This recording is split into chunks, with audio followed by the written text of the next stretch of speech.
बाबा रामदेव जैसे अवतारी पुरुष की जन्मभूमि है, तो वहीं पर महाराजा तेजाजी महाराज जैसे लोगों की भी यह जन्मभूमि है। यह पूरा क्षेत्र मरुभूमि के साथ साथ वीरभूमि है, और इतना ही नहीं, यह तपोभूमि है और साथ ही साथ अणुभूमि है। 5 परमाणु परीक्षण इसी धरती पर हुए हैं, और इस धरती पर 1971 में भारत पाक युद्ध के दौरान लोंगोवाला की लड़ाई भी लड़ी गई थी, जिसमें भारत ने निर्णायक विजय हासिल की थी। बहनों भाइयों, यह वही धरती है।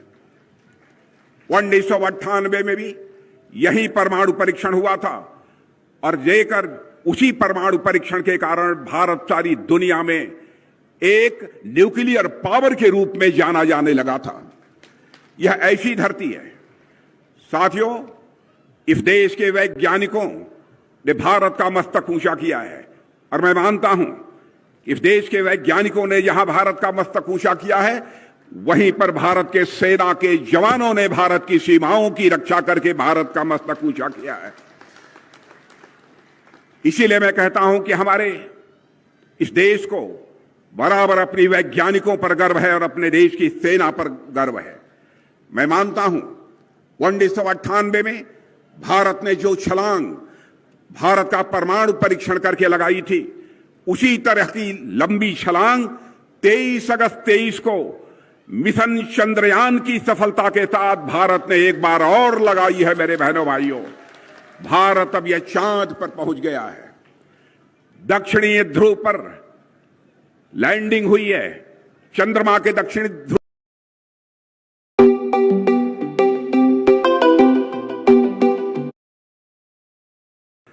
लोंगोवाला की लड़ाई भी लड़ी गई थी, जिसमें भारत ने निर्णायक विजय हासिल की थी। बहनों भाइयों, यह वही धरती है।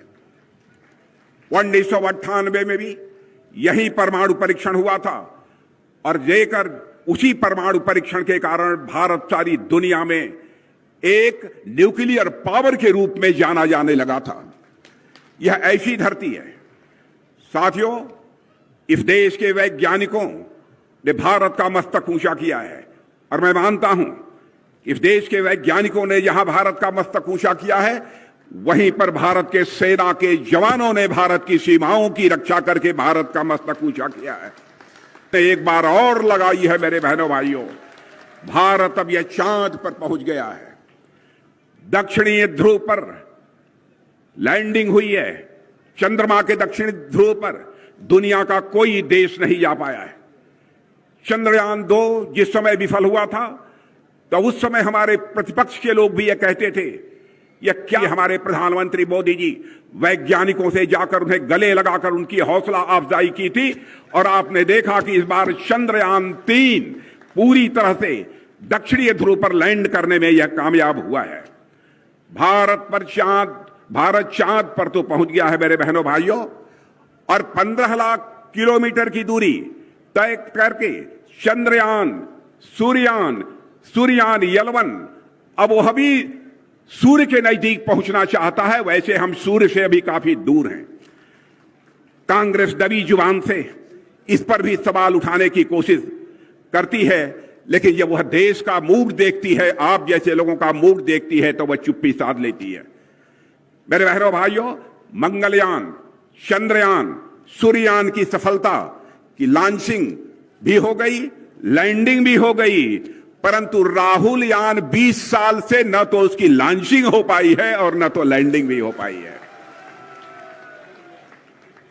और दुनिया को आश्चर्य है कि हॉलीवुड की बड़ी बड़ी फिल्मों से कम बजट में भारत ने मंगलयान तैयार कर लिया, चंद्रयान मिशन को पूरा कर दिया, सूर्ययान मिशन की तरफ आगे बढ़ रहे हैं।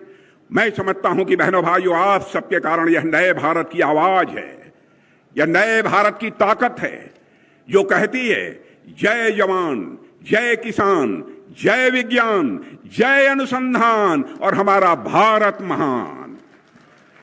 रामदेवरा से निकलने वाली यह यात्रा, मैं मानता हूं कि नए भारत का संदेश लेकर पूरे राजस्थान में जा रही है, कोने कोने तक, शायद 52 जिलों में जा रही है।